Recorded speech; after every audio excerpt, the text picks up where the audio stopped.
Bonjour à tous, vous m'entendez? Oui, ça va.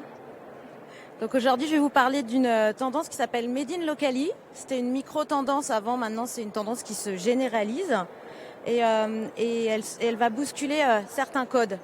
Donc juste avant le consommer local, c'était plutôt dans l'alimentaire. On voulait se rapprocher, on voulait consommer moins mais mieux et consommer autour de chez nous. Mais maintenant, c'est quelque chose que l'on retrouve dans toutes les parts de la vie et surtout des objets maintenant. On a envie qu'ils soient fabriqués localement, plus près de chez nous. Mais Made in Locally ne veut pas dire non plus que de la proximité du circuit court. C'est aussi quelque chose qui est important pour allier le geste et la pensée et c'est surtout développer une économie plus vertueuse et plus engagée pour répondre à cette nouvelle typologie de visitorat qui est français, européen mais aussi à l'international, qui a envie d'autre chose et de consommer avec du sens. Nous avons découpé en 3 thématiques, en tout cas, cette tendance Made in Locally. La première, c'est un sur-mesure accessible et exclusif. J'ai extrait certaines productions et certaines marques que nous avons pu mettre en avant et développer et mettre en lumière dans certaines de nos boutiques de musées. Donc par exemple, là, nous avons développé toute la collection officielle de la Tour Eiffel. Pour nous, c'est important, même si c'est du petit produit, très accessible, qu'il soit bien fait et avec sens. Et là, justement, c'est une imprimerie à Montreuil. Donc c'est vraiment tout près de Paris. On ne peut pas plus local. Et même tout ce qui est textile, c'est du Made in France. Avec, pour associer à ça, une attention aussi très importante à tous ces labels de reforestation ou d'encre bio ou d'éco-conçu. C'est important d'associer ces normes-là aussi. Un autre exemple que nous avons développé au musée des Confluences, c'est de travailler aussi le Made in Locally, c'est de mettre en lumière aussi la jeune création et les savoir-faire un peu spécifiques. Donc on a développé toute une gamme de papeterie avec Émilie Ettori. Donc le musée des Confluences est à Lyon. Émilie Ettori est une graphiste et illustratrice lyonnaise. Donc c'était important aussi de faire le lien comme ça entre des gens qui habitent la ville et qui la connaissent et qui la dessinent. Pour le musée du Quai Branly, on a développé avec une marque qui s'appelle Coco d'en haut toute une reproduction des figurines des théâtres d'ombre qui sont présents dans le musée. C'est hyper important pour nous de faire un lien entre les collections de fonds et des produits que l'on va pouvoir développer au plus près. Et donc nous avons fait une reproduction de ces figurines de théâtre avec cette petite marque qui est faite à Marseille et qui est spécialisée dans des créations pour développer l'imaginaire et les histoires. Pour le musée Matisse à Nice, par exemple, on s'est associé avec Mon Petit Art. Le sur-mesure accessible et exclusif, il est aussi dans l'air du temps, parce que c'est important. En fait, les visiteurs d'aujourd'hui, c'est des consommateurs comme les autres, et ils suivent les tendances. Et on a vu avec le Covid que le puzzle, c'est quelque chose qui s'est énormément développé. Et donc, on a développé un mini puzzle du nu bleu Matisse. Et on s'est associé avec Mon Petit Art aussi pour réaliser et pour avoir une impression de qualité aussi, pour rendre hommage à l'œuvre. Pour le musée de l'Armée, on s'est inspiré de ce camouflage qui est présent aussi dans les collections. Et on a sorti des chaussettes. Alors les chaussettes, c'est le grand produit tendance du moment. On en a partout, on en a dans toutes nos boutiques de musée et c'est un best-seller.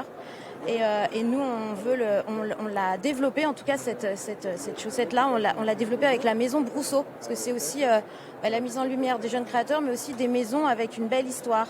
C'est important d'avoir du storytelling aussi dans nos boutiques, parce que ça crée du sens. Les boutiques de musée, maintenant, c'est des lieux de référence pour s'acheter, se faire plaisir et faire plaisir aux autres avec des produits qui font sens et qui racontent une histoire. Le visitorat, évidemment, qui sort du musée est très captif, mais les gens aussi de l'extérieur sont sensibles à tous ces points de détail que l'on pourrait amener sur de la création produit. Évidemment, il y a des savoir-faire d'exception chez nous, localement, mais même ailleurs, et c'est qu'ils se donnent une offre singulière et qui fait sens. Par exemple, on travaille beaucoup avec Vanessa Mitrani, qui est donc souffleur de verre et qui nous fait des créations, des pièces uniques pour chacune de nos boutiques de musées, au musée de l'Armée, à l'Opéra national de Paris par exemple. C'est-à-dire qu'elle crée pour nous, elle crée pour ces lieux pour en faire une offre unique. Elle garde toute sa spécialité, sa spécificité, sa personnalité, mais elle l'associe avec aussi la ligne éditoriale et l'histoire des collections de nos musées. Pascal Lyon, par exemple, Pascal Lyon aussi, elle explore les matériaux. C'est une ancienne architecte qui a créé cette ligne de bijoux et elle fait tout son sens et elle est très, très appréciée, en tout cas au musée de l'Armée, puisqu'elle travaille sur les codes de mailles. Donc c'est aussi assez intéressant de rencontrer des créateurs comme ça et de les associer toujours avec les collections des musées. Pour le MUSEM, on a fait toute une sélection où c'est vraiment fait à Marseille parce qu'il y a une vraie force et une vraie fraîcheur de créativité en tout cas à Marseille et c'est au MUSEM il nous semblait important en tout cas de mettre en lumière à la fois des savoir-faire comme par exemple la linogravure avec Gravé du Sud, mais aussi toute l'identité marseillaise qui peut se retrouver dans ces produits. Autre chose aussi, le domaine des étangs. Ça, on a fait au musée des arts décoratifs. En fait, on leur a donné une carte blanche. Le domaine des étangs, c'est à la fois un hôtel, mais c'est un lieu de vie et qui rend hommage là à toute une région. Et ça, c'est intéressant aussi de faire des choses plus globales. Il y a des jeunes créateurs, il y a des industries, mais toute une région aussi. Ça raconte une histoire commune. Et donc là, ils ont développé des créations associant designers et artisans pour en faire toute une collection que l'on a présentée dans sa globalité dans notre librairie boutique au musée des arts décoratifs. Au musée Carnavalet, évidemment, c'est l'histoire de Paris. Donc, on met en lumière aussi tout ce que peut faire la ville de Paris avec ses labels, avec ses incubateurs. C'est important aussi de pouvoir accompagner toutes ces dynamiques qui sont faites par la ville de Paris. Et donc, on présente toute la gamme de produits qui récompensent ces artisans et qui sont des produits spécifiquement parisiens. Et dans un musée qui parle de l'histoire de Paris, c'est important de leur donner une grande place. Là, c'est un miel excellent. Je vous conseille de le goûter d'ailleurs. C'est un collectif qui s'appelle Déjà Vu, qui travaille en fait sur l'architecture de la ville, sur l'architecture de Paris, qui en prend des symboles et des images fortes et qui les retranscrivent par rapport à des objets. Et ça fait partie donc de l'incubateur des ateliers de Paris. Et donc nous, il a été important aussi de le présenter. Donc on l'a présenté dans la boutique cadeau une première fois de la Tour Eiffel au premier étage. Et là, on va de nouveau les représenter au musée Carnavalet parce que l'histoire de Paris, elle est certes ancienne, mais elle est aussi d'aujourd'hui. Donc c'est important de montrer la création actuelle. Et c'est vraiment aussi une jolie vision de l'objet souvenir, vraiment souvenir de balade de Paris et objet souvenir qu'on peut trouver dans une boutique de musée, mais qui n'est pas uniquement ou de la carte postale ou du magnète, mais qui a un sens plus grand. Et enfin, les objets durables, ils sont fabriqués localement en circuit court, mais pour cultiver du lien. Parce que c'est sûr que localement, ça veut dire aussi cultiver du lien, mais localement veut dire aussi proche de nous, mais ça peut être très loin, ça peut être en Afrique et faire travailler des artisans africains sur des reproductions de bijoux africains. C'est pas que sur la France, c'est aussi faire du lien avec l'ailleurs. Par exemple, on travaille avec un atelier de confection qui s'appelle Très Atypique, qui est à Marseille, que l'on a fait travailler sur toutes les histoires du MUSEM jusqu'au MAD, jusqu'au Quai Branly, au musée des Confluences. C'est une belle histoire. C'est un atelier qui accompagne des hommes et des femmes qui ont des accidents dans leur parcours de vie et qui les remobilise par rapport au travail social. C'est assez vertueux, c'est-à-dire qu'ils ont des invendus de tissus et avec ces invendus de tissus, ils en créent autre chose et ils fabriquent des très jolis produits de très belle façon.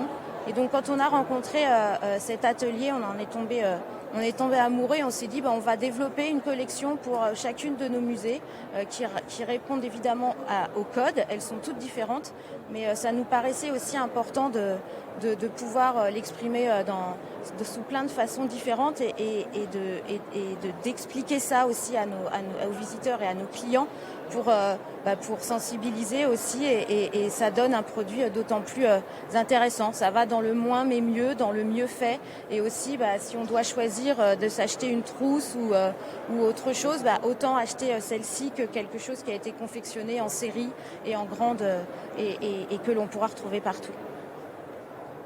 Justement, je vous parlais du lointain, de créer du lien, qu'on puisse faire du local, mais le local ne veut pas dire exclusivement Made in France. Avec les éditions Kera, en fait, on a développé une gamme exclusive pour le musée du Quai Branly Jacques Chirac, où on s'est inspiré d'une pièce venant des collections de crocodiles et on a fait retravailler donc Draman Konaté, qui est un artisan de burkinabé de l'Afrique de l'Ouest. Et donc voilà, localement, en fait, c'est un bijou qui vient d'Afrique de l'Ouest et on a fait travailler un artisan de l'Afrique de l'Ouest. Ça nous paraissait important, on aurait pu le refaire faire par un artisan français ou européen qui sait très bien travailler la cire perdue, mais pour nous c'est important que ce soit fait de là où est née en tout cas l'œuvre du musée du Quai Branly. Et puis Papier Merveille aussi. Donc Papier Merveille, ça c'est plutôt de l'upcycling. Donc c'est toujours dans cette idée de réutiliser, de refaire, de se réapproprier des matériaux pour en faire quelque chose de nouveau, d'actuel, qui soit dans l'air du temps, mais toujours de se dire on n'achète pas et on jette. Et enfin, Cutie Cutie qui propose des objets pour fabriquer en famille. Parce qu'un des rôles aussi des boutiques de musées, c'est certes donc de faire découvrir des nouvelles choses, d'accompagner dans les nouvelles tendances comme le Made in Locally, mais aussi dans tout ce qui est apprentissage pour la famille. Et donc là, c'est vraiment encourager les enfants à fabriquer, à se reconnecter, à être créatifs, ingénieux. Et cette marque le transmet et donc c'est des produits qui sont faits 100% en France, mais aussi ils sont aussi réparables et revalorisables. C'est ça qui est important. Donc avec toutes ces tendances que j'ai pu vous montrer là dans toutes ces boutiques de musées, c'est important de savoir que cette tendance elle va s'ancrer, elle va durer et elle va perdurer. Puisque ce visitorat, qui sont des personnes éduquées qui recherchent ça, il est présent et il est de plus en plus là. On nous pose beaucoup de questions de savoir où sont faits nos produits, où sont produits nos tote bags, est-ce que c'est fait en Chine, est-ce que c'est fait en France ou en Europe. On voit que ces questions, elles reviennent maintenant régulièrement dans nos points de vente. Et donc c'est important de pouvoir y répondre avec des gammes de produits très différents, du petit prix au grand prix, pour aussi que tous les gens qui visitent un musée, qui passent dans nos boutiques, puissent aussi avoir accès aussi à ce local et pas se dire en fait c'est pour des gens qui ont un pouvoir d'achat élevé. Donc toutes nos carteries par exemple et toutes nos papeteries sont principalement faites aussi et produits en France. Et puis il y a une deuxième chose, avec le Covid, vous le savez tous, il y a toutes les augmentations de matières premières, toutes ces augmentations de transport. Et en fait, même si on paye un peu plus cher évidemment la main d'œuvre et le coût de production, assez vite on va le retrouver dans des coûts de transport réduits et ça permet aussi de faire des tests et de faire des séries plus petites et d'avoir des produits qui font sens et qui sont plus intéressants et meilleurs pour la planète. Voilà, merci beaucoup.